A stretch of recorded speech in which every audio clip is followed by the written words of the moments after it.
So last week we heard about the parable of the sower. Wow.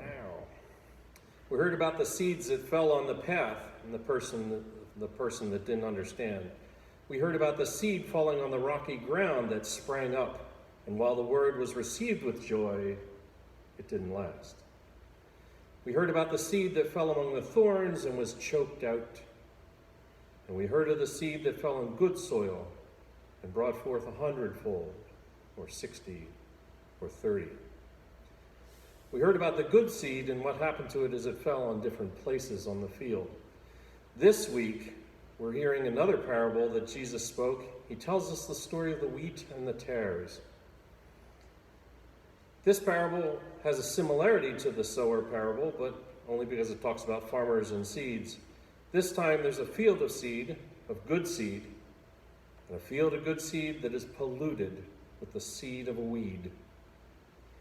So Matthew 13:25, but while everyone was sleeping, his enemy came and sowed weeds among the wheat and went away. Today it is assumed that the plant that was being talked about, the tare, is now called darnel. It goes by different names: darnel, poison darnel, darnel ryegrass, or cockle. Darnel sprouts and grows just like wheat. One source I was reading called it wheat's evil twin. It grows in the same areas as wheat, at the same rate that the wheat grows. It sets seeds at the same time as wheat. It's only during the setting of the seed that you can tell the difference. While wheat sets a heavy head of golden brown seeds, darnel sets a very light head of purple or black seeds. The French word for darnel, and I'm going to butcher this, is ivraie, which describes the drunken nausea that comes when you get from drinking darnel, from eating darnel. Too much darnel can cause death.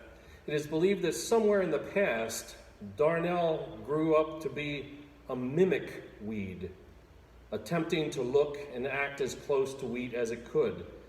Wheat can no longer survive in the wild for long without human intervention.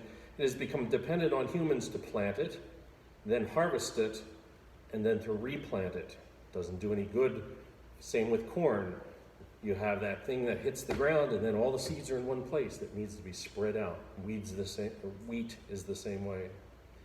The darnel plants that most closely mimicked wheat's life cycle survived to be planted along with the wheat next year. So darnel became a domesticated plant, but one that didn't give back to us in the same manner that the wheat did. It is believed that darnel, once it was recognized as an intoxicant, was deliberately grown to be used as an addition to bread or beer, adding that little extra kick to everyday foods and drinks.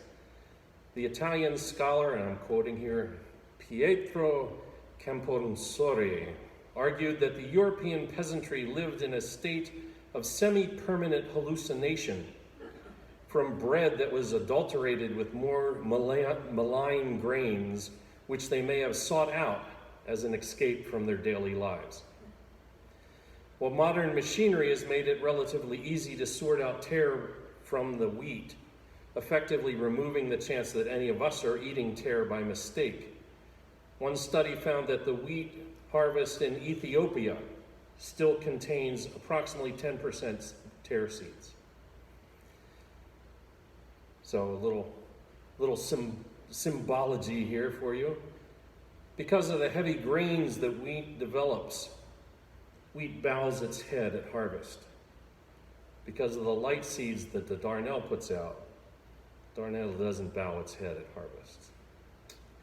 So a very patient enemy seeds the farmer's field with a drug/weed that will ruin the good harvest. But the farmer won't know about it until almost harvest time. Too late to root up the whole field, too late to replant, too late to start over. Matthew 13:37 through 40. He who sows the good seed is the Son of Man. The field is the world. The good seeds are the sons of the kingdom. but the tares are the sons of the wicked one. The enemy who sowed them is the devil. The harvest is the end of the age, and the reapers are the angels. Therefore, as the tares are gathered and burned in the fire, so it will be at the end of this age.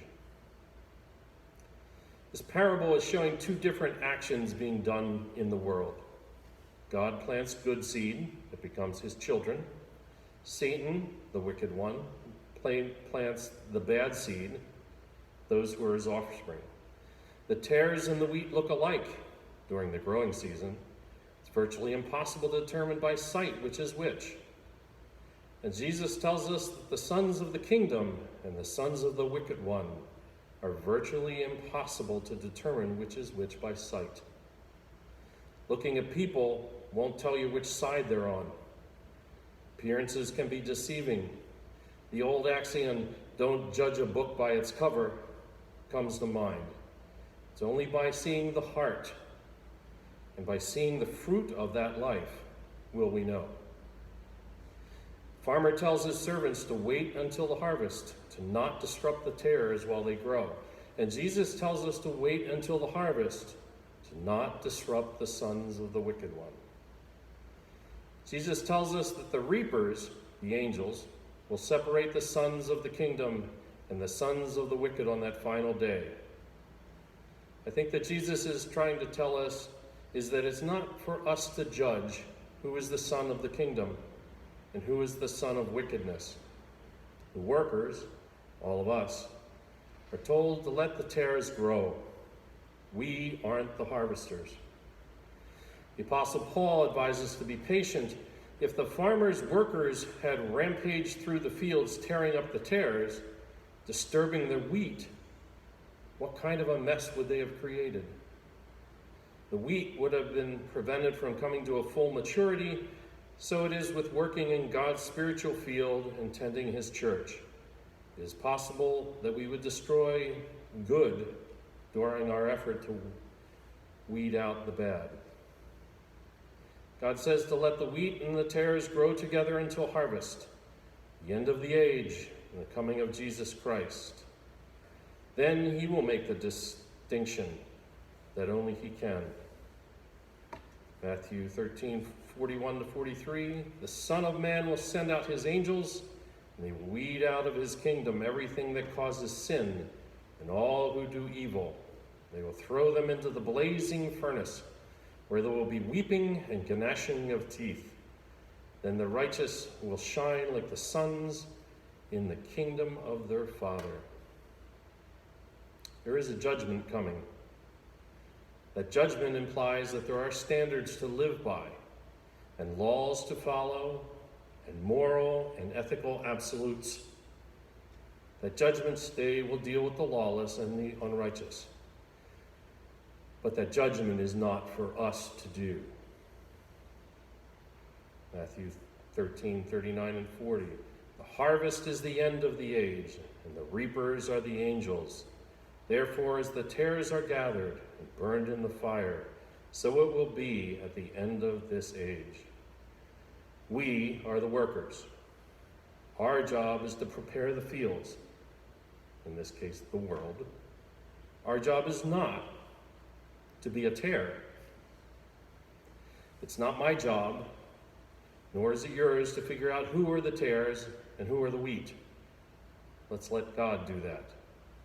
Perhaps the main reason for this parable is to sound a warning to all of us who profess to be Christians, to examine ourselves, to examine our lives, to make sure we're living in a true faith, following the true teachings of Christ, and building our lives on the right foundation.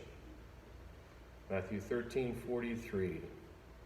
Whoever has ears, let them hear.